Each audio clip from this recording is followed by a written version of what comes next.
doing the Sattasuriya Sutta, aka the most terrifying sutta in the whole of the Pali Canon. The 7 sons.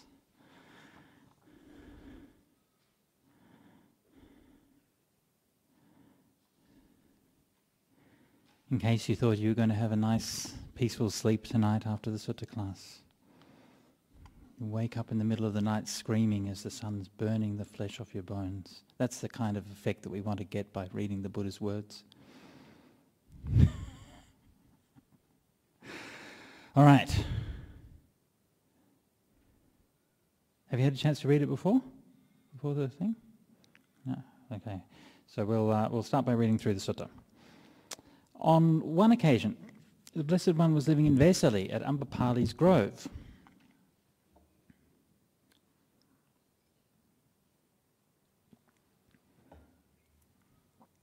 And there the Blessed One addressed the bhikkhus. Ambapali, of course, being the courtesan of Vesali, who was known for being the most expensive hooker in the land.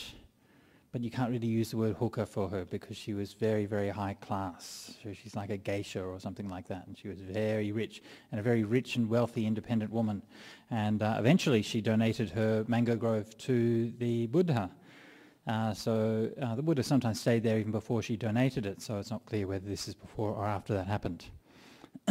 Anyway, on one occasion the Blessed One, she of course later in her life she went forth and became a bhikkhuni, and she has some of the most powerful verses in the Therigatha. Actually her verses also dealing with impermanence, as this sutta is. So there the Buddha addressed those bhikkhus. Bhikkhus!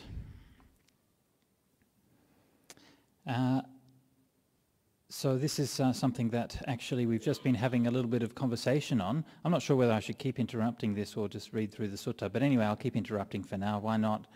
I just had a very good cup of coffee, so probably not going to, the attempt to stop is not going to work. Anyway, bhikkhus, we actually just had some conversation on this on the email, and a number of the monks were having polite differences of opinion on the right way to do translation and things like that. And one of the reason for having this discussion was because of this particular word, bhikkhus, and the way that it's used in the Buddhist scriptures. And actually, you know, you find this word bhikkhus is used very, very often throughout the scriptures, like almost all the time the Buddha's saying, you know, such and such monks and oh monks and so on. And even you might think that there's a lot in the translations, but actually there's a lot skipped out in the translations, right? So it's actually used almost like every paragraph. And so Bhikkhu Bodhi actually leaves it out a lot of the time. But one of the things that's been noticed about it is that this is the way it's used is very idiomatic in Pali, and there's a number of contexts that show that the word monks is used when not just monks were present, but also monks, nuns, laymen and laywomen were present. Okay, so it's, even though it sounds like it's just addressed to the monks, but actually it's not, and this is actually a kind of an accepted idiom in the Pali Canon. And there are other cases of this as well. For example, when the Buddha's talking to Sariputta and Moggallana, for example, then he addresses it to Sariputta. Okay, so he just addresses it to the most senior, even though he's actually talking to both of them. Or similarly, when he's talking to Venerable Anuruddha and his friends, Kimbila and Nandiya, he just refers to Anuruddha in the plural when we're talking to his 3 friends. So this is a kind of idiom that they use. So when we read the word monks here, or bhikkhus, then that doesn't mean to imply that there were only bhikkhus present, but just that it was the convention that was used at the time. So then, of course, it becomes a question, how should you translate it, right? Do you translate it as bhikkhus, in which case it sounds like there's only monks present? Or Venerable Ananda Jyoti said you should translate it as monastics. But then it's also true that sometimes there were lay people present. So do you just translate it as people, right?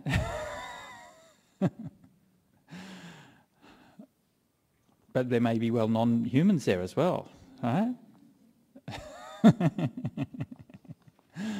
So even a simple thing like that, it seems very obvious, right? Actually is not easy to get all the nuance of it right. Anyway, the bhikkhus, Bhadante, Venerable Sir, those bhikkhus replied, and the Blessed One said this. Bhikkhus, conditioned phenomena are impermanent. Conditioned phenomena are unstable. Conditioned phenomena are unreliable. It is enough to become disenchanted with all conditioned phenomena, enough to become dispassionate towards them, enough to be liberated from them. Okay, so this is a very kind of standard kind of passage on impermanence. And this morning we did a service in this very place for a family who just lost their son. 18-year-old son died unexpectedly in a tragic accident. And so this thing about impermanence, it really hits home. And sometimes when we're meditating or something like that, then we're told like impermanence is like your feelings. You have a feeling and then it goes away, or you have a thought and then it goes away, and that's impermanence, right? And but actually, if you look at the way the Buddha treats impermanence, it's a lot more hard-hitting than that, actually. It's a lot more, it's not just, oh yeah, well I had a thought and now it's gone. I mean, that's a kind of a training ground. That's one kind of impermanence. But there are other kinds of impermanence which are very, very it's challenging to deal with. And in particular, this sutta is dealing with one of the most challenging kinds of impermanence at all. The term here, conditioned phenomena. Actually, I didn't get a chance to check the Pali before this. I probably should have done. The conditioned phenomena, I guess, is sankharas. Okay, so everything which is conditioned. Remembering that the word sankhara we use in Buddhism as a philosophical term. Actually, it means something like energies. So in Buddhism, the whole world is made up of energies, sankharas. Okay, sankharas are impermanent, unstable, unreliable. It is enough to become disenchanted with all conditioned phenomena. So this word disenchanted is another one which is a little bit of a controversial translation. I think it's probably rendering Pali nibbida. This is probably a reversion for Bhikkhu Bodhi to translate nibbida as disenchanted. I think in Majjhima it was disenchanted, and then in Samyutta he was repulsed or something. Revulsion, and then here he's gone back to disenchantment. Yeah, is that right? People complained to him it was too strong. Yeah. And they felt put off by the sutta as well. Okay. But should I get the Pali translate? Good idea. Oh, that's not a bad idea. Yeah, go on. And so Venerable will come back to Venerable. For those of you who don't know, Venerable Brahmali was one of Ajahn Bhikkhu Bodhi's main interlocutors in doing the translation of the Anguttara Nikaya. So he read through the whole thing in draft and argued with Bhikkhu Bodhi extensively on multiple points of translation and so on. And so in this particular case, the word we're translating here is nibbida. And there's one passage, and after Bhikkhu Bodhi published his Majjhima Nikaya, I think it was Ajahn Brahm actually wrote to him and pointed out that the word nibbida is used in a context where it gives a simile, and it says, just as if a young man or woman who was very beautiful and fond of their appearance and liked to look at themselves in the mirror and admire their beauty and so on, and somebody was to come up and place around their neck the rotting corpse of a dead dog, okay, they would feel nibbida for that, right? So disenchantment is really a little bit weak for that particular context, isn't it? I feel disenchanted with that dead dog that's being hung around my neck, right? So in that context, you have to say something like revulsion, yeah? And so it's actually be and wanted to push it away as quickly as you can. And so for that reason, in the Samyutta Nikaya, he translated nibbida as revulsion. And then later on, but then people saying, oh no, that's too strong. And so now he's translating it as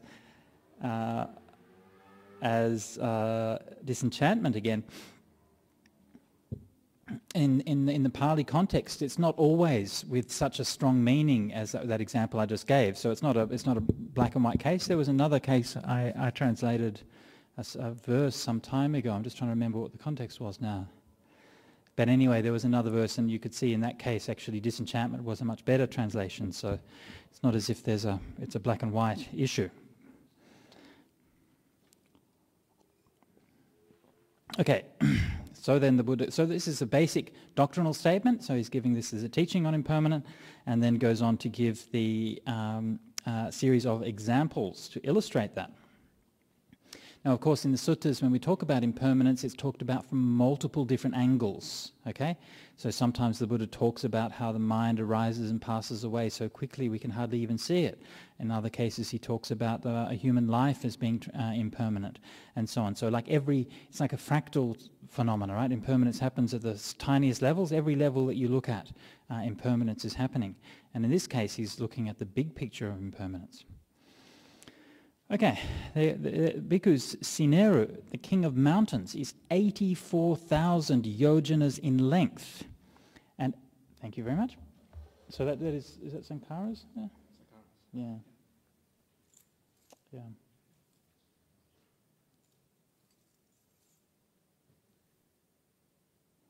Right, so Sineru, King of Mountains, is 84,000 yojanas in length, 84,000 yojanas in width. It is submerged 84,000 yojanas in the great ocean and rises up 84,000 yojanas above the great ocean. So a yojana, for those of you who don't know, is a measure of length in ancient India, equivalent to, the word is related to the word yoke, and it's the length that a team of, usually I think a team of horses would drive without having to change the team over. And it's, I think, usually calculated about 7 kilometres, is that about right? About 12 sometimes? 12 or 16, is it? I thought it was 7. Okay, maybe it's, okay, 12 or 16. So about 12 or 16 kilometres. There's an equivalent in Finnish, which Venerable Brahmali knows about, and the length of distance they use in Finnish is a reindeer's piss. Okay, so it's like how long you can drive your reindeer before they need to stop and have a leak. Right? So that's how they measure distance in Finland. True story. I'm not allowed to make things up. I'm a monk.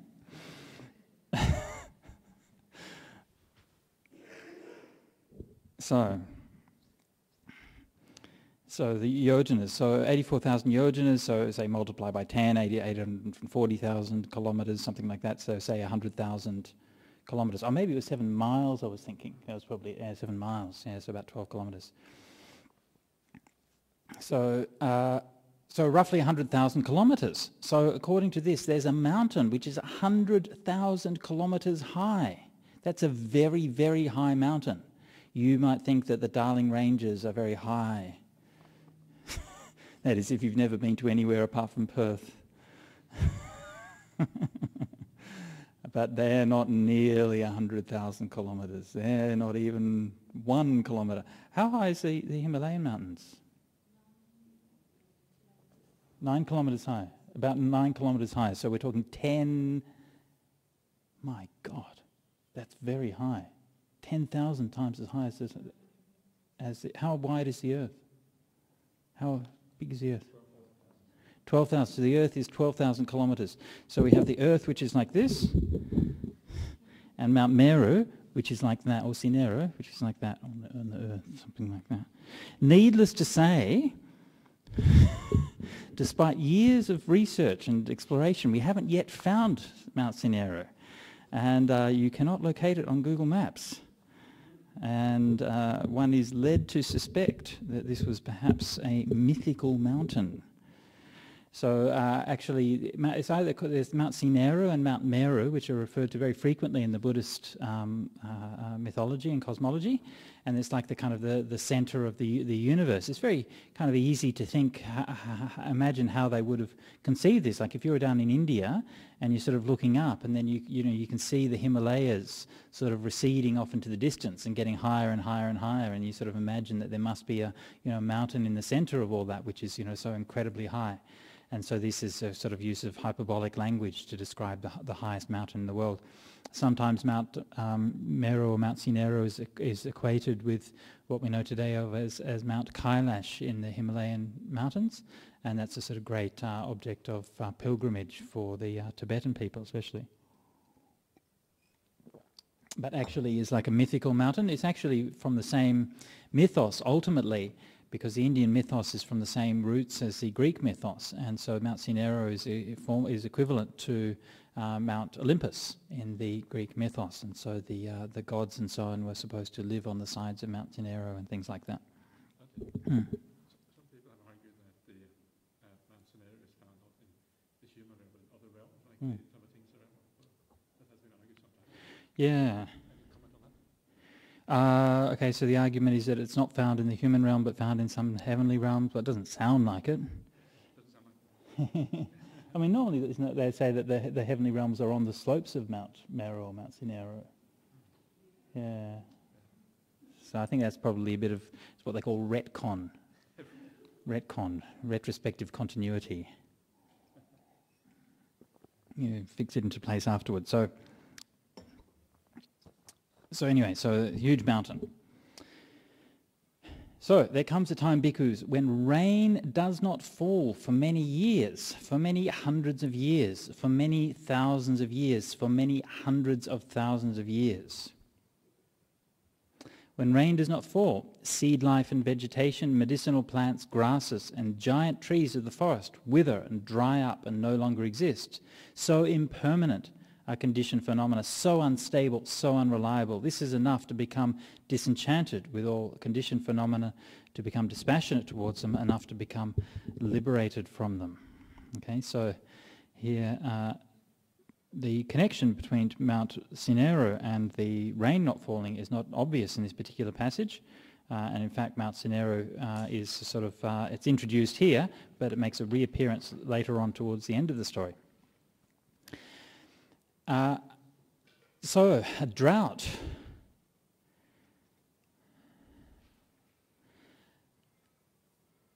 I probably, hopefully don't need to tell you or remind you that we've experienced droughts, very bad droughts in the recent years. And the drought in California is now the worst drought for 1,200 years. Yeah, they just had a huge storm there, so there's kind of going between extremes.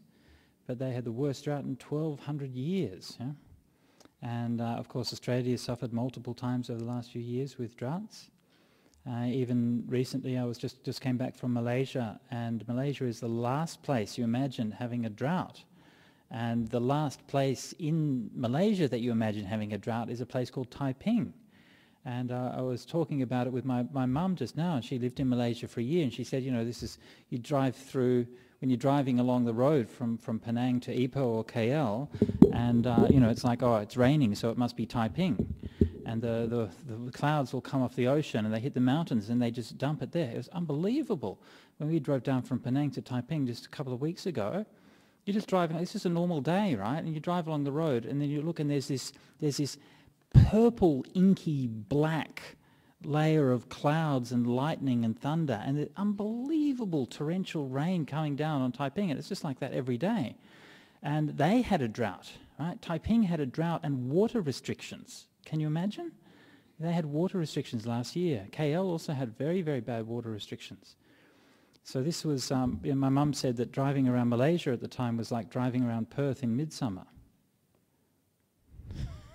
Malaysia is not supposed to look like Perth in midsummer. Yeah, Perth is supposed to look like that. Yeah, Malaysia isn't. Yeah. So this is the Buddha's talking about the ecosystem, the environment being impermanent. So okay, there are, you know, in a sense, there are mythological elements in this sutta, right? And later on, we'll talk about all the suns and the Mount Sinero and so on. So some of the context is this kind of bit of a cosmological myth. But the reality in terms of the environment and so on is very much real. That's very much what's happening. And as climate change accelerates, and as our beloved leaders in Lima continue to argue with each other about who gets to destroy the most of the environment while paying the least, then one wonders whether this situation of having droughts lasting for tens or hundreds or thousands of years is not something that we're going to be facing in the very near future. There comes a time when, after a long time, a second sun appears. With the appearance of the second sun, the small rivers and lakes dry up and evaporate and no longer exist. So impermanent are conditioned phenomena, so unstable, so unreliable. This is enough to become disenchanted with all conditioned phenomena, to become dispassionate towards them enough to become liberated from them. So this idea of a second sun appearing in the sky, well, astrologically, I don't think it's likely that you're actually going to get a second sun appearing. I mean, you might, I don't know how you would, but seems to suggest it's a kind of geocentric view of the universe, that the sun's revolving around the earth. It seems to suggest to me, but maybe not definitively. But the idea is that to me, I take it not necessarily as being literal appearance of suns, but that as the sun's becoming more fierce, or the weather's becoming more fierce, or something like that. Anyway, but that's open to interpretation, how you want to read that with the second sun. Yeah, go on. Is it quite remarkable that the idea that there can be two suns at the same time even exist in the time of the Buddha? Yeah. Because now we know, astronomically, we know that there are so-called binary solar systems. Right. But there actually are two suns, and kind of the planets revolving around both suns at the same time. Yeah. And I wonder whether they are kind of trinary solar systems. I'm not sure about that, but I think they might be trinary as well. Probably. The Buddha, this idea should actually exist is quite right. quite remarkable. And he'd never even seen Star Wars. Right? Yeah, probably not. Yeah. Probably not. Well, if he's omniscient, maybe he had seen it. Yeah. Anyway, so yes, this idea, but how radical and how powerful the idea of impermanence is, right? And you're, especially to me, it's like you're in that Indian environment where everything's always about eternity, right? And all the kind of religious myths and so on about how everything's the same and everything repeats and so on and so forth. And yet he's pointing out actually that these things will just change, even those things we take to be the most fundamental and most reliable, right? I mean, there's nothing more reliable than that, yeah? The sun comes up in the morning, there it is, yeah? But even that can change. Please feel free to interrupt or ask questions or whatever while we're going on. Yeah.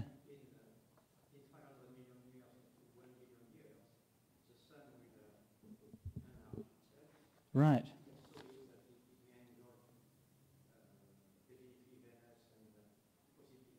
Right. Yeah, and that's what it talks about a bit later on in the sutta. Yeah. But yes, suns change, right? They turn into red dwarfs and supernovas and all kinds of things. Yeah. John. Oh, okay. Great minds. Very good. Okay. Then after a long time, how long is a long time? Well, who knows? A third sun appears. With the appearance of, I should mention also with the rivers, small rivers and lakes drying up and evaporate and no longer exist. Perhaps not as dramatic in the Australian context as it is in the Indian context, I don't know. But anyway, we kind of get used to the idea of having lakes and rivers and things that don't exist. Okay, after a long time, the third sun appears, and then the great rivers, the Ganges, Yamuna, Achiravati, Sarabhu, and Mahi, dry up and evaporate and no longer exist. So permanent a conditioned phenomenon. This is enough to be liberated from them. There comes a time when, after a long time, a fourth sun appears. With the appearance of the fourth sun, the great lakes from which those great rivers originate, the Anotata, Sihapapata, Ratakara, Kannamunda, Kunala, Chaddanta, and Mandakini, dry up and evaporate and no longer exist. So these lakes are, as far as I'm aware, all mythical lakes. The Anotata is one which is known in Buddhist sort of mythological literature. There's a number of sort of fabulous discourses which are set on the Anotata lake. Sihapapata, where it's the Lion's Cliff. I'm not sure where that's supposed to be. Ratakara is a curious name for a lake. It means the chariot maker. Why they call a great lake the chariot maker, I'm not quite sure. Kannamunda, shaven-eared. Is that right? Kannamunda? Yeah, shaven-eared. The shave-eared lake. Maybe it looks like an ear. Maybe, I don't know. Kunala. Anyway, so these are the idea is that in the Himalayan mountains there are great mythical lakes, and these are the sources of the great rivers. So again, even though there's a kind of mythological or cosmological context here, then of course in real life this is in fact what's happening to these rivers and the great rivers that flow from the Himalayan regions, the Ganges and Yamuna, but also the Brahma, what's one on the east? Brahma something? Brahmaputra, yeah, exactly, thank you. Mekong River. And in China, I think the Yellow River, is it the Yellow River in China? Yeah. And so these rivers are all greatly threatened by development in Tibet and the damming and so on. And of course these rivers are the rivers on which hundreds of millions of people depend, right, for their water and for their livelihood and for the sustenance of their soil and their land and all kinds of things. And these, if you look back in history and you look at great civilizations like the Indus Valley civilization in India and other civilizations, they become established dependent on the waters from some of these great rivers. And then climate change happens, the rivers shift because of earthquakes or tectonic shifts or whatever it might be, and then the civilizations collapse. Yeah, that's the end of them. And we're looking in our life at these great changes which are happening to these rivers. I lived for a number of years, actually 3 rains retreats I spent in Thailand on the Mekong River, and staying in kutis on cliffs which was actually overlooking the Mekong River there. And the Mekong River is a very extraordinary river because probably out of all of these it's the wildest and most untamed river. It's almost completely unnavigable for much of its length, and when you kind of look down on it, it's very kind of deep and narrow, and it's fast moving, very incredibly dangerous. And and during the time that I was there were multiple. This was the most remote, one of the most remote places in Thailand, actually, right on the easternmost tip of Thailand. And during the time I was there were multiple proposals for dams and hydroelectric schemes and all of these kinds of things to be built in that very obscure place, which was in fact a national park. And none of those plans went ahead as far as I know, but it does give you an idea of how much these rivers are under threat. And it's not just in one place or another, and it's not just one project or another, but it's everywhere, all places, all rivers, all countries, all the time that these rivers are under threat. And that makes a huge difference in terms of, these feed the most densely populated parts of the world. So, third son, fourth son. Okay, then there comes a time when, after a long time, a fifth son appears. With the appearance of the fifth son, the waters in the great ocean sink by 100 yojanas, 200 yojanas, 300 yojanas, 700 yojanas. The water left in the great ocean stands at the height of 7 palm trees, 6 palm trees, 5 palm trees, 4 palm trees, 3, 2, or even 1 palm tree, 7 fathoms, fathom probably being a hatapasa, would that be right? Like a half arm's length? 4 fathoms, 3, 2, 1, half a fathom, up to the waist, up to the knees, up to the ankles. Just as in the autumn when thick drops of rain are pouring down, the waters stand in the hoof prints of cattle here and there, so that the waters left in the great ocean will stand here and there in pools the size of the hoof prints of cattle. With the appearance of the fifth son, the water left in the great ocean is not enough even to reach the joints of one's fingers. So impermanent a conditioned phenomena, this is enough to be liberated from them. So this is the disappearance of the oceans. Now, if you look in the suttas and in the Indian idioms, the things that are being used here, like the Ganges River and the Mount Sineru and the great oceans, and these are always used as similes for something which is immeasurable, right? So to be as, this is as mighty as a great mountain, or as vast as a great river, or as immeasurable as the great ocean. And these are what you use to convey a sense of something which is so incredibly vast and so huge. Right? But and here the Buddha is saying even these things, the biggest, most vast, most abundant things that we know of, even these things will disappear. And of course, just as with all the other things, we are seeing exactly that today. Even though we can drive from here a few minutes to the west, and we can look out over the great ocean, and you look out over that, and it looks just the same. It looks just the same as it did to me when I was growing up in Perth. Nothing's changed, and it seems like we can kind of dump all of our crap in the ocean, and we can throw our sewage in there, and we can put our industrial waste in there, and we can dump our plastic in there. Recent estimates, they now think that there are 1 trillion pieces of plastic rubbish floating around in the oceans. That's 1 trillion. Yeah? 1 trillion is a big, big number. Yeah? 1 trillion pieces of plastic floating around in the oceans, all of them dangerous, all of them killing life. And as well as those 1 trillion pieces of plastic, there's also the heating up of the oceans we're having now. Yeah, what's the figure? I think is it 20,000? Equivalent to 20,000 Hiroshima bombs every second. That's the amount of heat that's going into the oceans. I think that's the figure. Someone correct me if I'm wrong there. 20,000 Hiroshima bombs every second. Okay, that's the amount of heat energy that the oceans are being heated up by.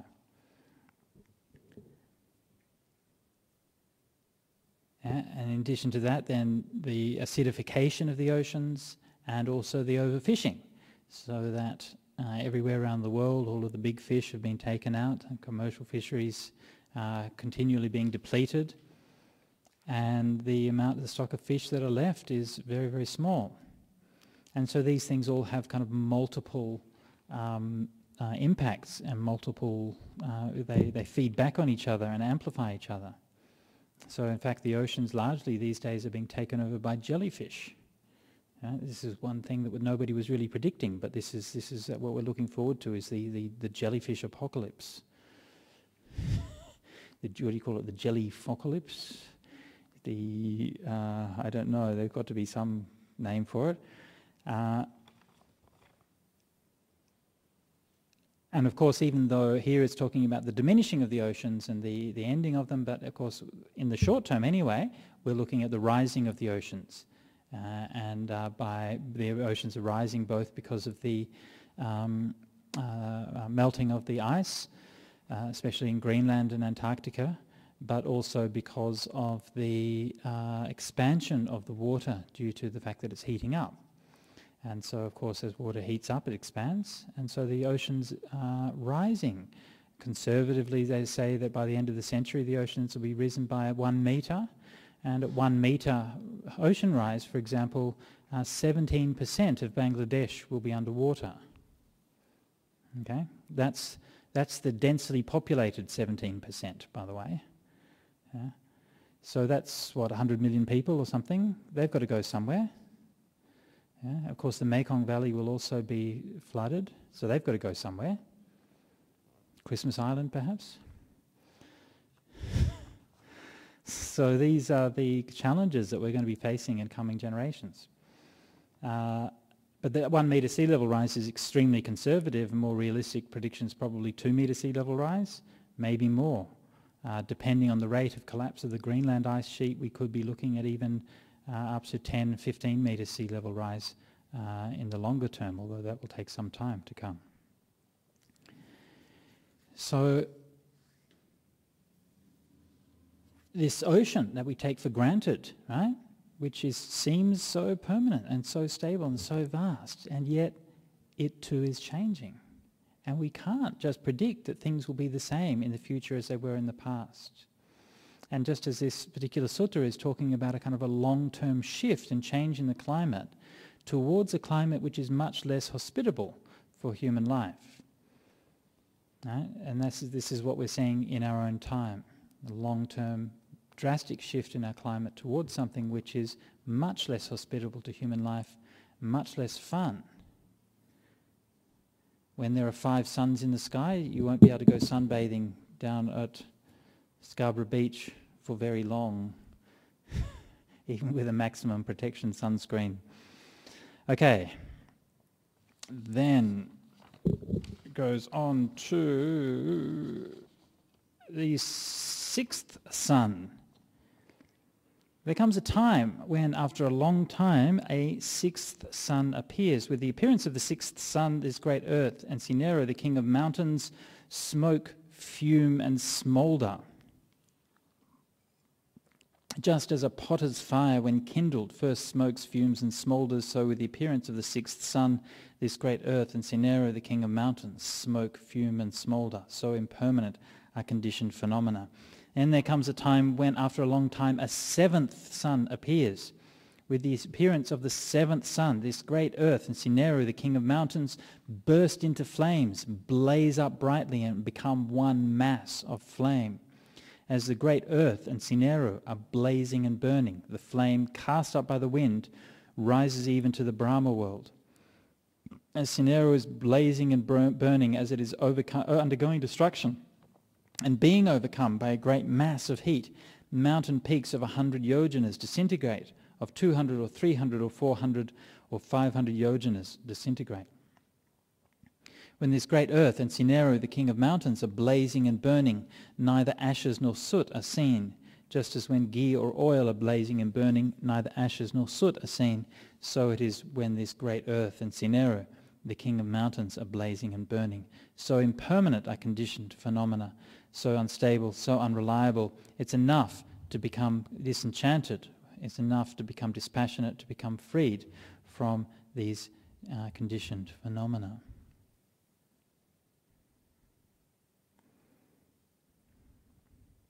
So that's pretty dramatic, isn't it? Everything we hold dear, all of the things we think are so wonderful, nature, human accomplishments, cities, technology, all the things we're so proud of, all our lives, everything we think is going to last, all going to burn up. It's not even going to become ashes. Right? No soot or ashes is left behind. And this does, in fact, sound very similar to what happens in a solar system when the sun turns into a red giant or a supernova or something like that, depending how the future, how it evolves. And everything goes. Are you feeling depressed yet?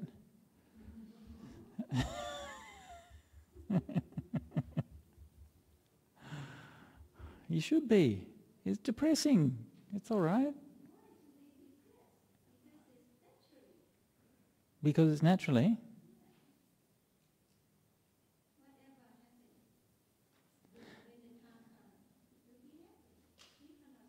We cannot stop that, yeah.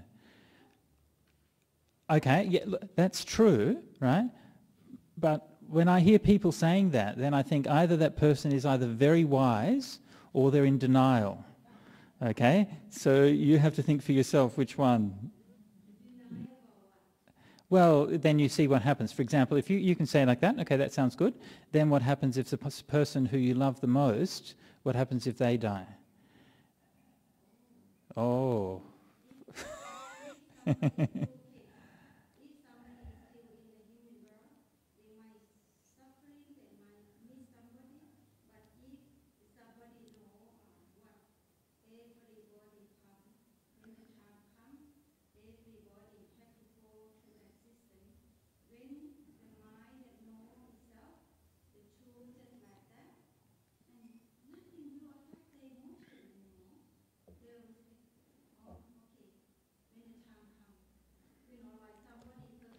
Oh, I know, yeah. Yeah.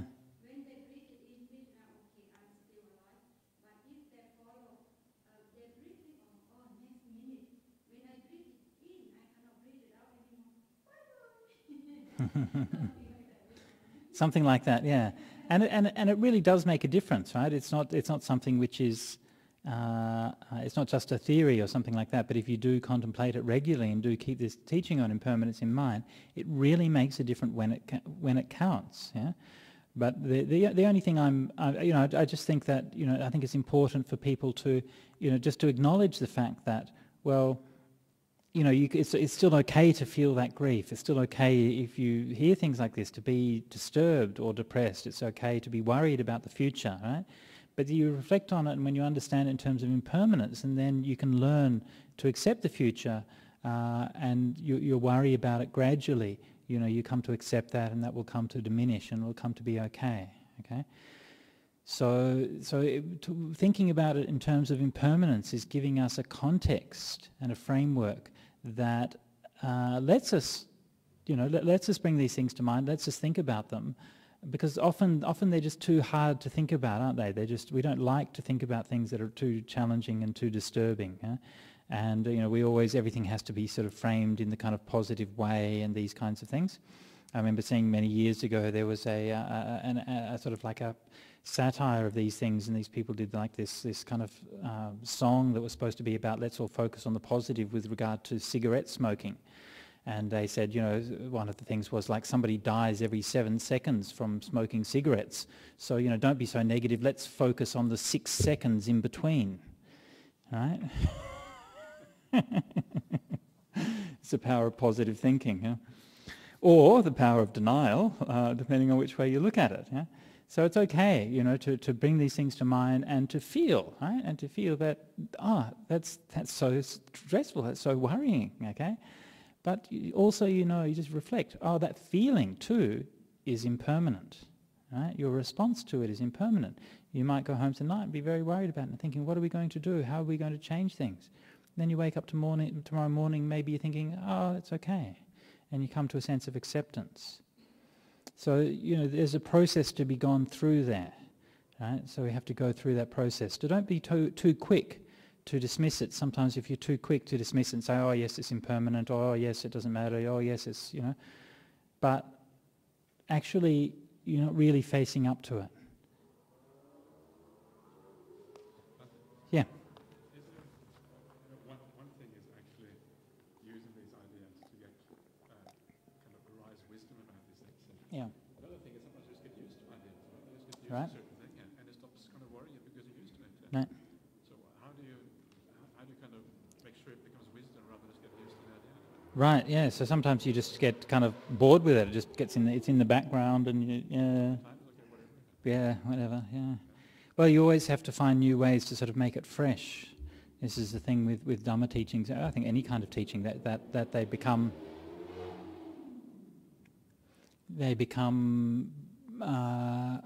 worn out, right? After you say they're very fresh when you first hear them, and then they get worn out. Like if you look at, say, the Buddha's first sermon, the Dhammacakkappavattana Sutta, when they heard that, the group of 5 monks, and Ananyukandanya becomes a stream enterer, and it was like had this incredibly powerful impact, right? But these days we hear that and it's like, it's the Four Noble Truths and the Eightfold Path, and it's just, it's just another kind of boring teaching on the Four Noble. We know about that, and what's the big deal? And so you heard it so many times that it just becomes, it's nothing special. But at that time it was incredibly radical. It's incredibly powerful teaching. And so, yes, we always need to make them real again, yeah?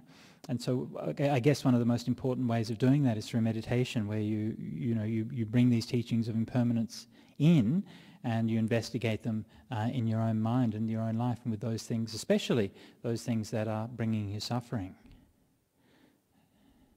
So on Friday, my mum bought a new car, and she was very proud. She got a shiny new Mercedes. And so she said, she took it for the first drive through, and she was driving through Kings Park, and she was so happy and stuff. And then she noticed that the gum trees were dropping the gum nuts down, and she's like, I've got to go home now. I can't risk getting my getting my car dented. And I said, it's all impermanent, right? Sorry, Anna.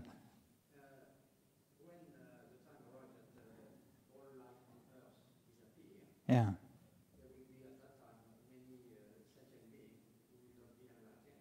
Uh-huh.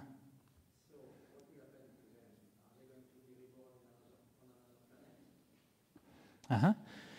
Yep, good question. So what happens when the earth burns up? Everywhere, all the sentient beings, not just the human beings, but also all of the other beings, they have to get reborn somewhere. And obviously it's not going to be very hospitable to get reborn on this world. So where do they go? In the suttas do give an answer to that question, but it's not an entirely satisfactory answer. The suttas say that for the most part, beings get reborn in the Abhasara Brahma realm. Okay, so it's a very kind of high realm, normally produced by the second jhana. And it says yebhuyena, that beings for the most part. And so I'm not quite sure what the implications are. Does it mean that all beings, or most beings, have actually practiced second jhana at some point in the past that will get them reborn in there? Seems a bit unlikely, but then maybe a long time in samsara, so maybe we all have done second jhana sometime in the past. On the other hand, does it mean that there's like a special exemption that you can sort of get a pass through the gate without doing second jhana at that time? In which case all the people who are in there having done all this diligent meditation for many years are like, oh, come on, we did all this work to get here, and then these guys are just... So, not sure, but anyway, the general idea is that, yes, you get reborn somewhere else, maybe on other planets or something like that, but then you also have like a big crunch, don't you, when all of the planets and so on disappear. So at the end of the whole universe, then it's going to be an even tighter squeeze. Yeah. There's actually an interesting, you said they get reborn in the Abhasara realm, but actually the word that is used in that sutta is sangvatanti, which means like evolve, basically. Right. So it seems it doesn't use the word rebirth, it uses the word Okay. evolving into the Abhasara world. Okay. Or evolve to the Abhasara world, which makes me wonder what actually something else is meant than rebirth. What's actually going on there?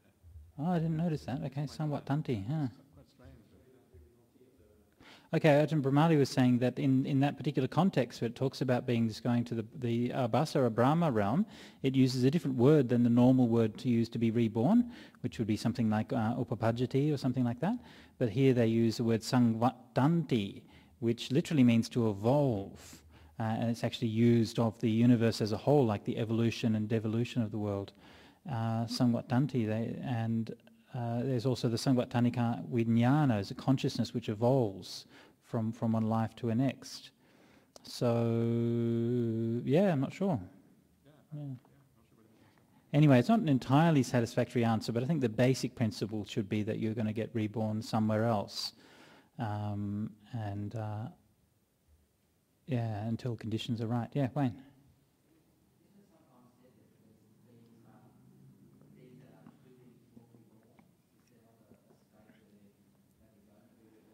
Right.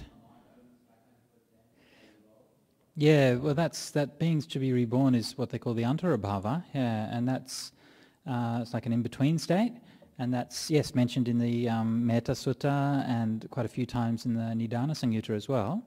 And yes, so that seems like it's a state of potential rather than a state of actualized rebirth.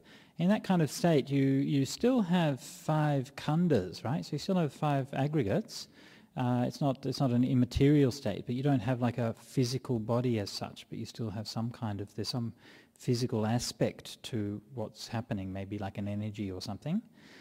So that may be another possibility. Yes, perhaps you're in some kind of almost like suspended animation, or you're stuck in transit for the period of time, right? This is what it is. It's like you're just stuck in the airport lounge and can't move on until finally they say you can go.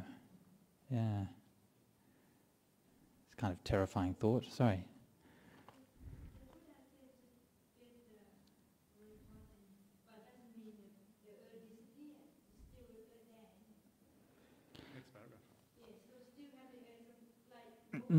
No, it says that the great earth disappears. There's not even ash left behind. It's all gone. Everyone's nibbana, yeah. Well, interestingly enough, it does use a similar description. It uses a similar description of somebody who attains parinibbana, right? So there's a few cases in the suttas where monks are about to die, and they realize that they're about to die, and the coolest way to die, if you're a monk, okay? So the most awesome of all ways to die is you get all of the sangha together, and then you sit in the middle of the Sangha, you fly into the air, and then you burst into flame and burn up, right, so that there's nothing left behind. Now that is a truly awesome way to go. Yeah. And so when it gives that kind of thing, that it says that there wasn't even any soot or ashes left behind, the same kind of idea that there's like completely no residue. Yeah. I've never heard of anyone actually doing that, but there was a case in Bodh Gaya a few years ago when I was there, where a nun actually spontaneously combusted while sitting in meditation in Bodh Gaya. I arrived about a week or two after this had happened, and everyone, it was already kind of buzz, everyone was talking about it, and she was an elderly Bhutanese nun who'd come, and she was just sitting meditation around the Bodhi tree, and then just burst into flame, right, and just combusted right there. And everyone, the police were investigating and so on. There was no petrol there was no matches, there was nothing flammable, and she just sat there perfectly peacefully and then just burnt up.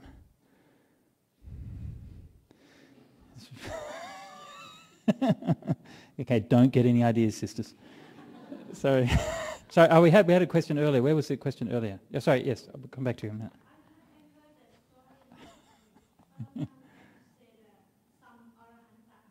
Yeah.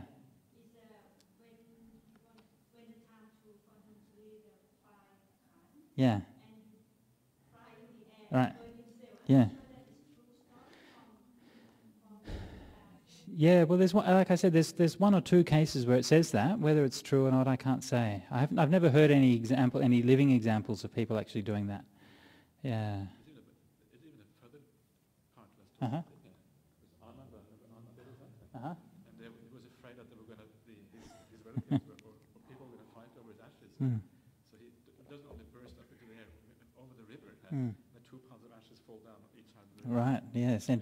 So that's even more cool. But having said all of that, you remember that when the Buddha himself died, then they had an ordinary funeral pyre with like wood and things like that to burn his body. So, just saying. All right. Sorry, Gabriel. Okay.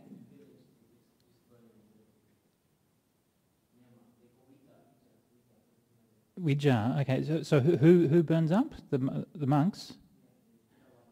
Okay. Yeah, yeah. I mean, I think it's actually originating with these stories is where you get the practice of self-immolation that we had. We knew of that originally with the Vietnamese monks during the Vietnamese War, and then more recently with the Tibetan monks who are doing self-immolation. And I think that's one of the sources of that idea. Of course, in those stories, it's actually when you reach the end of your life, right? You know that your time has come. You're finished, and then you sort of, through your spiritual power, your psychic power, you just sort of burn your body up, right? So that's very different from sort of burning yourself as a protest or a political act. Yeah. Okay. Any more questions? No? All right. Okay, bhikkhus who, except those who have seen the truth, would think or believe that this great earth and Sinera, king of mountains, will burn up, be destroyed, and will no longer exist. Right, so the Buddha's pointing to what an astonishing thing this is to even talk about it. And then he goes on to tell another story. In the past, and this is an idiom... Sorry? So before we go on to that, can I just briefly interrupt? I just find it quite astonishing that the Buddha should even... This is, precisely the point that the Buddha is making here. Uh-huh. Could possibly believe this. Right. So obviously he's kind of thinking his audience would believe what he's talking about. But actually, from just like Alan was saying before, this is what would happen, from a modern astronomical point of view. You understand how the sun functions. This will actually happen in the future. And it's quite amazing how how or why the Buddha would actually even tell this particular story. It seems quite remarkable. And whether, I guess the question is whether it is just a story, something that the Buddha has uses for effect, or whether he actually is aware that this actually is what will happen in the future. Right. It's an interesting question here, isn't it? Right. Do you have any comment on that? Yeah. Okay, have a look at the Pali is actually quite interesting of that. Tatra bhikkhave ko manta, right? Ko manta, who would think? Right. Ko sadhata, who would have faith, who would believe. Ayancha patavi sinera cha pabadaraja daihisati vinasisati nabhavisanti di. So this great mountain Meru will burn up and won't exist. Anyatra dittapadehi. Anyatra dittapadehi. Unless somebody who... So dittapada would normally refer to a stream enterer. Yeah, so I'm wondering whether that is implied in that case. Dittapato, yeah, it's an unusual word, yeah, dittapadehi. Someone who's seen the state, something like that. Yeah, unusual phrase. Anyway, it goes on to say bhutapubang, which is a kind of an idiom. In the suttas, you'll find that there are a number of different idioms for introducing stories, okay, and introducing narratives. The most well-known one is the phrase which occurs in theory, in any case, at the beginning of all the suttas, and that's evam me sutang, thus have I heard. Often, evam me sutang is actually omitted from the Pali text, which is a question of abbreviation, and actually in Chinese and other texts it's always included. But in this particular sutta, evam me sutang is omitted, but it's always should be included by default. It's always meant to be included even if it's not stated.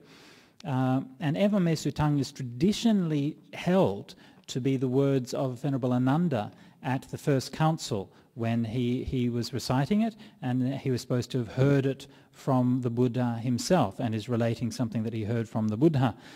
However, that's not actually what it means, and unfortunately it's very clear from the Pali text that it does not mean that at all. Actually, evam me sutang is specifically used as an idiom to mean this is something that I'm passing down through the oral tradition. This is something where I was not actually present at these events, but I heard that it was the case. Okay, it's specifically used to indicate that. And there's an example for a case of that where, for example, Venerable Anuruddha is asked by somebody about various orders of devas or something like that, and he describes them, and the person says to him, it seems that Venerable Anuruddha doesn't say, thus have I heard, so it seems you must have seen these devas for yourself. Okay, so clearly that they knew that if you say, thus have I heard, it means you were not actually there. It's something you're passing down as a tradition. So the words evam me sutang aren't the words of Ananda, because he was in fact present to hear at least many of the Buddha's discourses. So this is just the acknowledgement within the tradition that this is something that's being passed down through the oral tradition. There's another idiom that's used to express the fact that you were actually there, and that's sammukha me bhagavato sutang sammukha patigahitang, which means in the presence of the Blessed One I heard this, in the presence of the Blessed One I learnt this, or I remembered this. And this is used by Venerable Ananda mostly, maybe by others, to introduce a teaching where he was actually physically present and heard something and is relating what he heard directly from the Buddha. So it's this idiom, in the Blessed One's presence I heard this, and in the Blessed One's presence I learnt this. And in this sutta we have another little formula which is used to introduce passages, and this is bhutapubang. It's translated here as in the past. And perhaps justifiable to translate this as once upon a time, okay? Because this particular idiom is always used to introduce kind of vaguely legendary stories of the past. So it's where we're no longer dealing with kind of literal historical events in the time of the Buddha, but we're dealing with some kind of more or less imaginary events of the past. And for example, all of the Jataka stories are introduced with this phrase, bhutapubang, once upon a time. So in the past bhikkhus, there was a teacher named Sunetta, okay, Sunetta, which means pretty eyes, the founder of a spiritual sect who had without lust for sensual pleasures. Okay, so that probably implies that he had jhanas. The teacher Sunetta had many hundreds of disciples to whom he taught a Dhamma for the companionship with the Brahma world. Companionship with the Brahma world? You're going up and being, I'm mates with the world?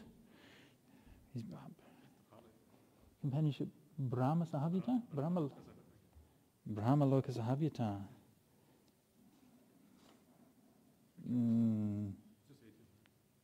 Yeah. Anyway, I'll move on. I won't complain. Yes, I will. Okay, moving on. When he was teaching, those who understood his teaching completely were, with the breaking up of the body after death, reborn in a good destination in the Brahma realm. But of those who did not understand his teaching completely, some were born in companionship with the devas who control what is created by others, some in companionship with the devas who delight in creation, and Tusita and Yama and Tavatimsa and the four great kings and so on. So these are all the different levels, the heavenly realms according to the Buddhist cosmology. Some were reborn with the Khatiyas or the Brahmins or with the affluent householders. So these are again the different fortunate levels of human life. So essentially the point that's being made here is of that person's following, that they all got born in some good destination, right, as far as high as the Brahma realm, or at least into a good human life, which is kind of interesting, because if you think in the Buddha's case, not all of his followers got reborn in a good human life. Some of his followers went to hell. So perhaps Sujato was a better teacher than the Buddha, I don't know. Anyway, moving on. I'll try not to be too heretical from here on out. Then, bhikkhus, it occurred to the teacher Sujato, it isn't fitting that I should have exactly the same future destination as my disciples. Let me develop loving-kindness further. Then for 7 years the teacher Sujato developed the mind of loving-kindness. As a consequence, for 7 eons of world dissolution and evolution, he did not come back to this world. When the world was dissolving, he moved on to the realm of streaming radiance. And when the world was evolving, he was reborn in an empty mansion of Brahma. So here we see these words dissolving and evolving, which we mentioned previously, Sangwata and Vivata. There, in that empty mansion of Brahma, he was Brahma, the great Brahma, the vanquisher, the unvanquished, the universal seer, the wielder of mastery. He was, so Brahma, of course, being the great god of the Hindu or Brahmanical tradition, and more or less being equivalent to the creator god in the monotheistic religions, except, of course, for being conditioned and foolish and so on. He was Sakka, king of the gods, 36 times. Many hundreds of times he was a wheel-turning monarch, a righteous king who ruled by the Dhamma, a conqueror whose rule extended to the 4 boundaries, one who had attained stability in the country, who possessed the 7 gems. So 7 gems are not literal gems, but they're 7, 7 attributes that a wheel-turning monarch has, such as the perfect queen, a perfect treasurer, a perfect... various kinds of things that they have anyway. So he has over 1,000 sons who are heroes, vigorous, able to crush the armies of their enemies. He reigned after he had conquered this earth as far as its ocean boundaries, not by force and weapons, but by the Dhamma. So this is this idea in the Buddhist text of a wheel-turning monarch. And the details of the mythology of the wheel-turning monarch indicate, it seems to me, that this ideal was derived ultimately from the Brahmanical text, especially in the Brihadaranyaka Upanishad, which develops the idea of the king who gains his sovereignty by means of the horse sacrifice.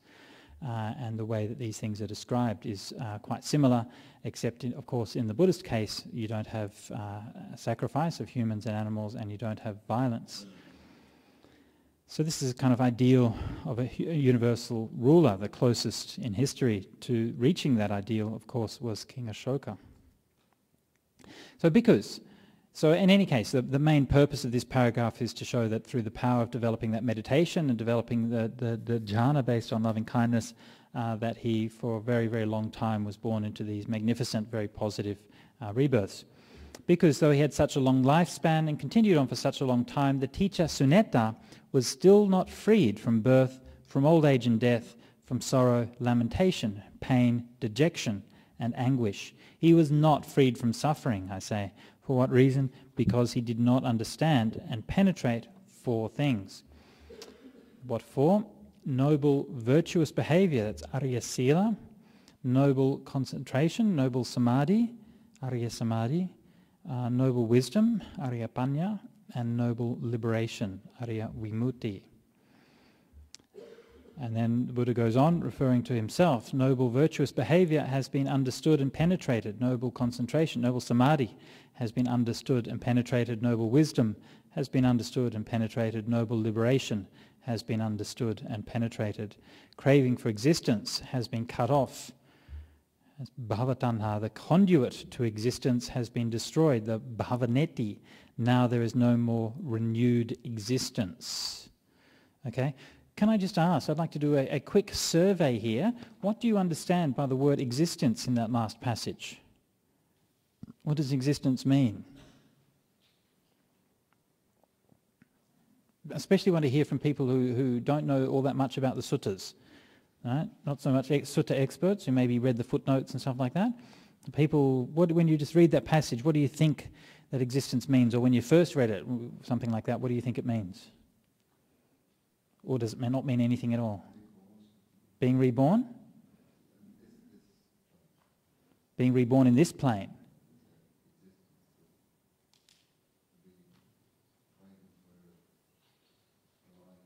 Craving for life? Okay. Okay, any other thoughts on that? No more 5 skandhas? Okay. Okay, any other thoughts on that? No more rebirth at all? Okay.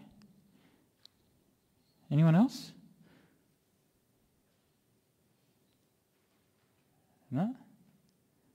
Does it mean anything? Does anybody read that and then go, I don't know what that means? How can you not be wanting to exist? When you have this passage, craving for existence has been cut off. Conduit to existence has been destroyed. Now there is no more renewed existence. What do you understand by that sentence? When you read that, what do you think it means? Or does existence mean anything to you? How do you understand that passage? What's it trying to say?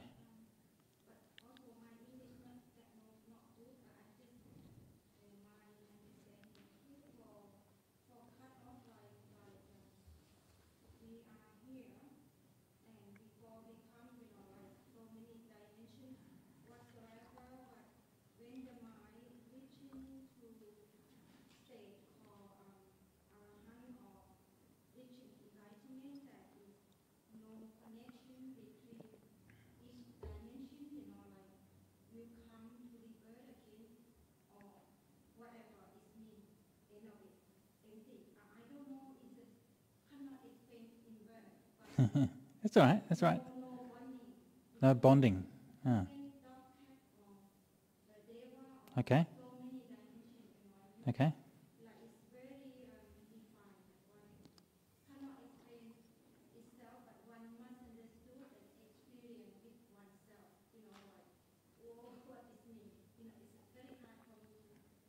That's all right, yeah. Kind of, but that's fine. I was just interested to hear people's responses, so that's fine. Yeah. Any other suggestions? Any other thoughts? What do you make of it? Just the reason I'm asking is because I'm not sure whether using the word existence as a translation here is a good way to translate it, and so I'm just wondering, because sometimes when you get used to these things for a very long time, you kind of forget what it actually means to someone in a different context. Like if you're reading it fresh, then it has a different meaning than if you're conditioned to understand it from a Buddhist point of view. So I was just wondering if anybody had any other reactions or responses to the term. No?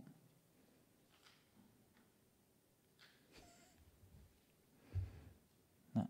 All right. Okay.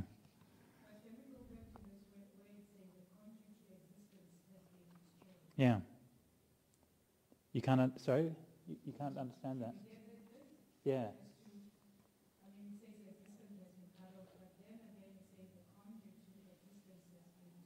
Yeah. So what do you understand by that? Bit confused, yeah. I'm not surprised, yeah. Yeah. Well, okay, so the phrase here is it's a very idiomatic phrase. And the phrase is bhavaneti samuhata, right? So bhavaneti, samuhata means destroyed or made an ending or whatever. But bhavaneti, bhava we translate as existence, right? But it actually means like a state of rebirth, right? So you have like the manusa bhava is like the human realm or something like that. So it's actually it's almost like a life or something. So you will be born in that life. So the neti literally means a cord, right, or a lead or a cord or a tie or something like that. So in one sense, it kind of obviously means that your attachment to that existence, right? So you're being tied onto that existence.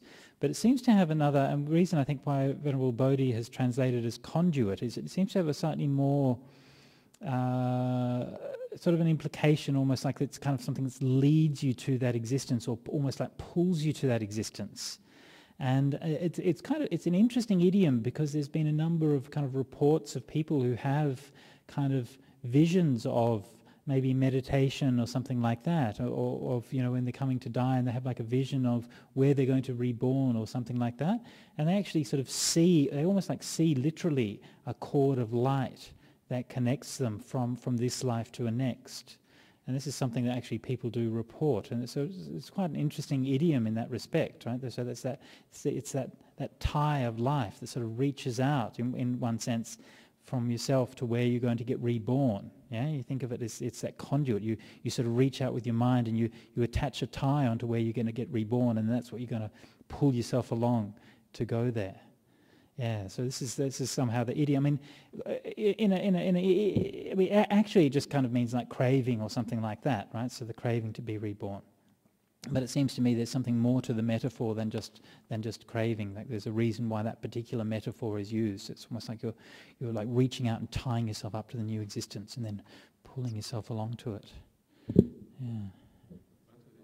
I'm not sure about preordained, but from the karmic perspective, yeah, that I mean, it can still change, right? So, but yeah, it's like you establish that connection first before you actually get reborn. Yeah. Right. Yeah. The word itself mentally is related to neti or nayati, Right. or nayaka.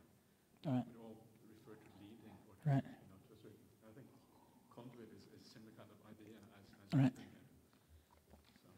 leading. Yeah. So it's like almost like a pipe, or an almost like you're plugging in the electrical cord that you can then send your consciousness down. Something like that, not to take it too literally. Yeah.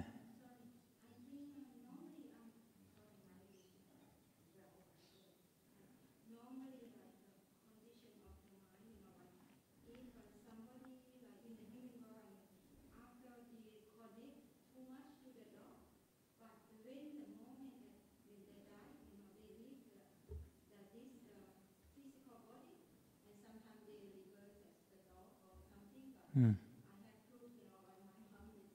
Uh-huh. Mm. Mm.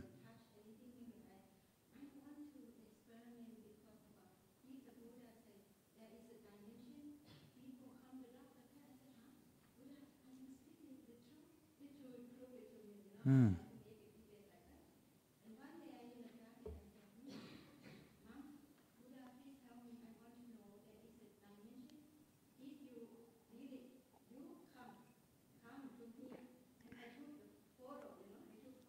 Mm. Mm. Mm.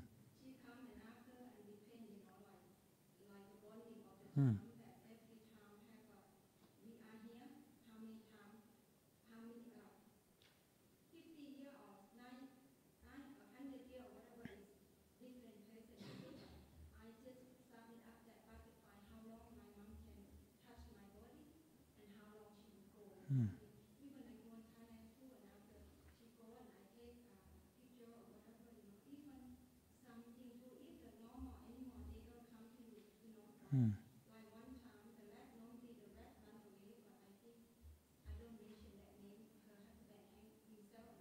Mm.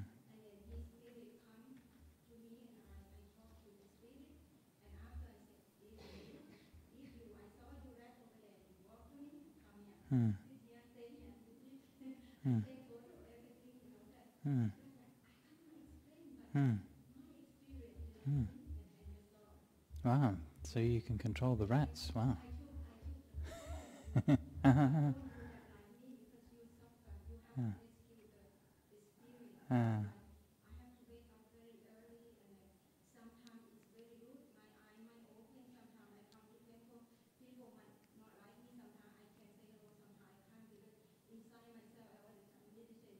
Mm. Mm. Okay, okay. Thank you.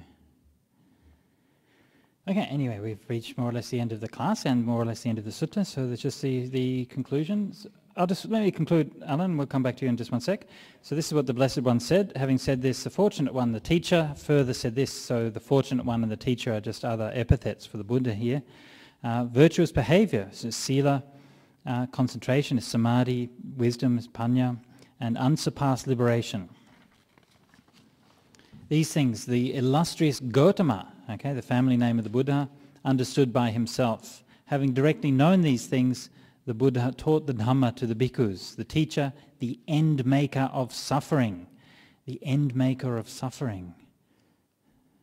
I prefer Terminator for that, but that's just because I was a science fiction fan, so I like the Terminator. Anyway, the one with vision has attained Nibbana. Okay, so interestingly enough, that the verses are very clearly spoken in a third person there. So this is obviously not the Buddha's voice there, but somebody talking about the Buddha. Yeah. So in terms of as a sutta, this sutta is in some ways quite unusual. The story of Suneta and the story of the past is not very common. That kind of story. There's a few other places we have similar ones, but the sutta itself is quite unusual. In many respects, a story about the 7 sons, I believe, doesn't occur anywhere else in the suttas. Is that right? No. There's various other places where it talks about the evolution, change of the world and so on, but never anywhere where it talks about the 7 sons. So quite an unusual sutta in many ways, and I think you will agree quite a challenging and powerful one, and a very, very dramatic illustration of the teaching of impermanence, taken even up to that very sort of vast cosmic scale. So, Alan, yes, you were going to say.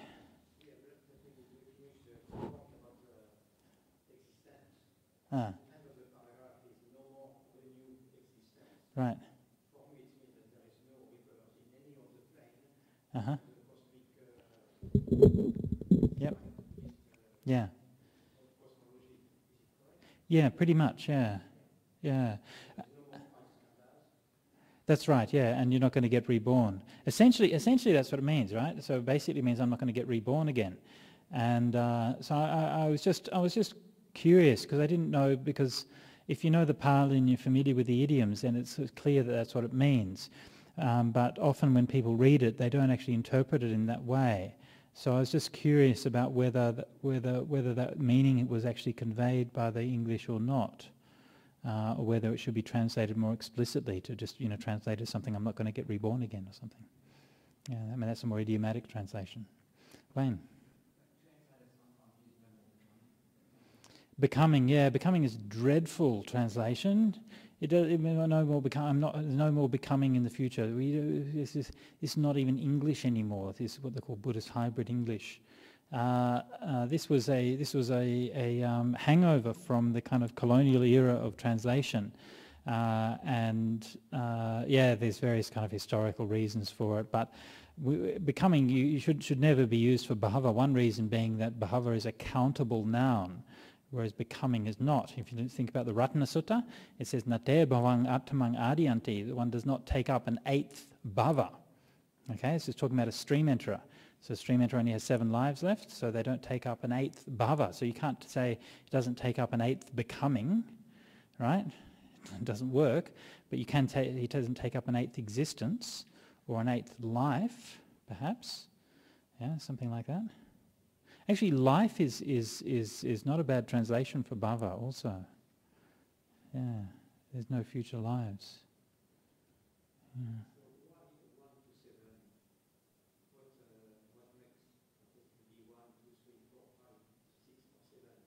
7 things. Uh-huh. Yeah. Why? Between... What makes the difference? Well, I guess how hard you practice, and how well developed your faculties are. Yeah. Yeah. Yeah, do you say, oh, now I'm a stream enterer, hey, take it easy, yeah, whoopee, go on holidays, right?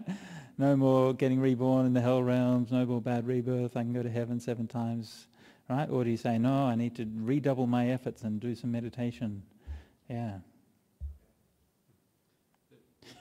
There is actually a nice sutta about that, where I think when Sariputta asked the Buddha for the first time what's the difference between the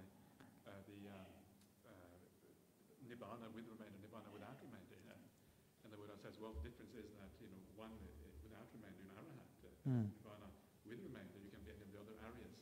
Okay. And then the Buddha says, well, the reason I didn't teach this teaching before is because I was afraid people were going to get slack yet, not practice properly.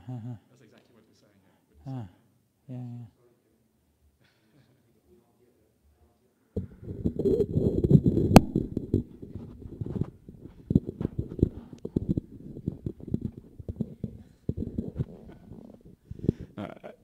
I was just saying that there is a sutta which brings up precisely this point that Ajahn Sujato was saying, that you can sort of chill out and take it easy if you are a stream enterer, or you can practice hard.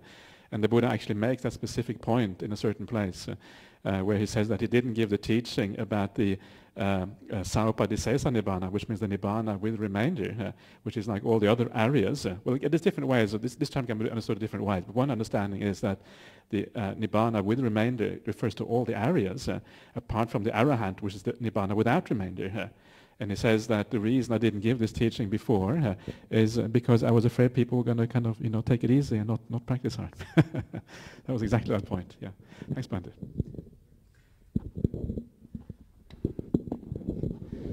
So I think we're supposed to finish at 4:15, aren't we? Is that right? Something like that. So we should probably wrap up unless there's any last questions before we finish. Yes? We have a last question. Okay. Please, anybody else first?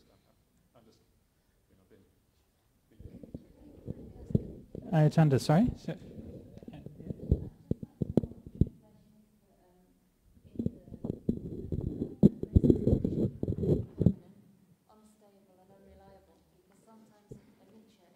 Right. Yeah, 3 different terms.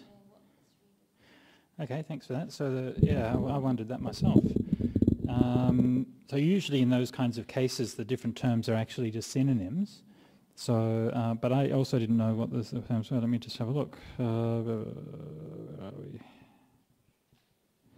Okay, anicca bhikkhave sankhara. So sankharas, that is energies or conditioned phenomena, are impermanent. Anicca. Adhuva bhikkhave sankhara. Okay, so sankharas are adhuva. Bhikkhu Bodhi translates as, what is it? As unstable. Adhuva, unstable. Unstable? Adhuva, impermanent, unstable. Not, it really means kind of not, almost like not consistent or something, doesn't it? Not. Yeah, anyway, something like that. Not stable. And anasasika. Anasasika. Oh, that's a kind of unusual word. Anasasika. Nasasika. I don't even know if I know what it is. You know what that is? It's quite an unusual word. Anasasika. Second paragraph. Oh, okay. Sasika. Unreliable.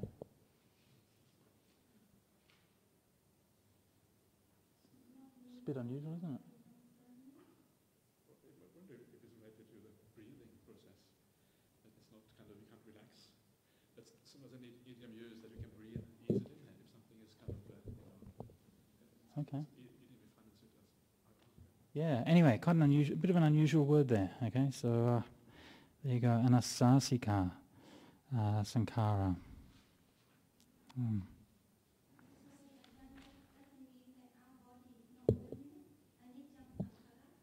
No, this is a Thai idiom where the word sankhara has come to mean in Thailand that the body, and the reason for that is really just that in the Thai funeral chanting you always chant anicca vata sankhara, and people think that means that your body is impermanent because it's just what happened is you just died, so you chant anicca vata sankhara. So in Thailand, the kind of idiomatic meaning often is that sankhan means the body, but that's not what it means in Pali at all. Sankhara in Pali means anything which is conditioned. Okay, so your body, your mind, your feelings, anything in the world is all sankhara. Yeah, all sankhara is conditioned. Everything. Yeah. Yeah. Actually, that verse, anicca sankhara, is not really appropriate to recite at funerals, even though we do it all the time, and even though I did it this morning for a funeral chant, because it's actually talking about parinibbana. And it's recited when the Buddha passed away, that all the sankharas are impermanent. So it's when the Buddha dies, or an arahant dies, then yes, that way you say all conditions are impermanent. And that's why the last verse of the last line of the verse, it says, Desang vupasamo sukho, that their passing away is bliss, right? So this is a bit hard to explain that when you're at a funeral or something like that, and you're trying to explain to people, actually what this means is that, everyone's got to die, and when you die, we're all really happy. No, that's not quite what it means, right? It means that when someone attains parinibbana, and they pass away, and all sankharas, pass away, then desang vupasamo sukho, their stilling is bliss. Yeah. So, go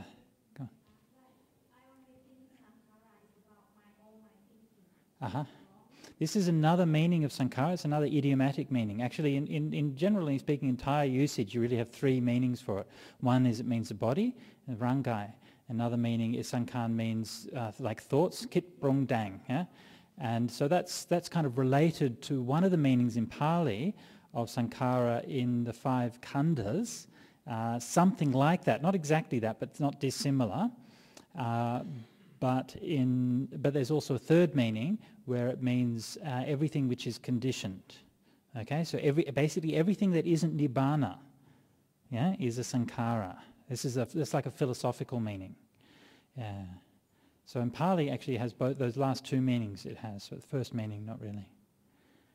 Yeah. So it's not written by the sutta which the Buddha said was the sankhara. That's right, yes. Yeah, you can. Yeah. Yep.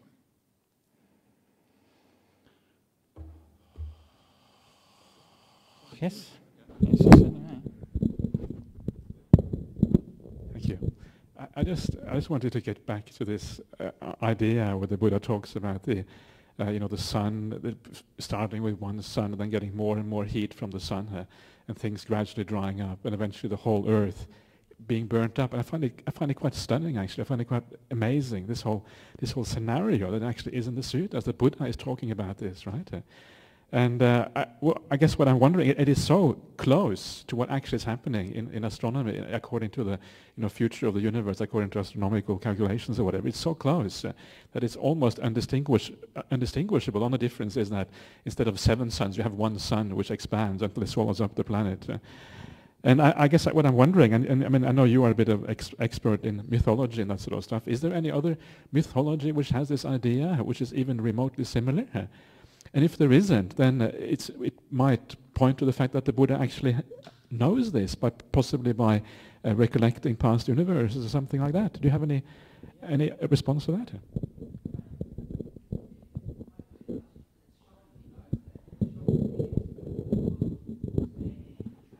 Yeah. Yeah. Yeah, yeah.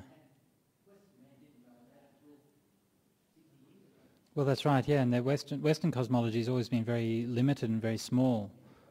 Yeah, they are, yeah. With the 7 suns appearing and so on, I can't, look, I mean, the reality is that if you look in the mythology for long enough, you pretty much find just about anything, so I'm reluctant to say you don't find it, but I can't think of any examples where it talks about that off the top of my head, but there may well be examples. Yeah, but I mean, more typically, most mythology tends to be talking about the past, though. It tends to be talking about how did this come to be. Yeah, rather than what's going to happen in the future. But you do find that as well. Yeah.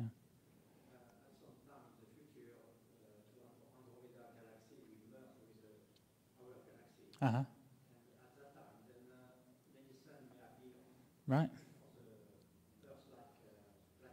Okay.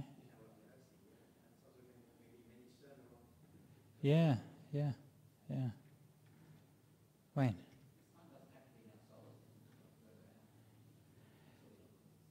Sure, still have effect, and sometimes Jupiter could go supernova as well, or go nova, or ignite, or whatever.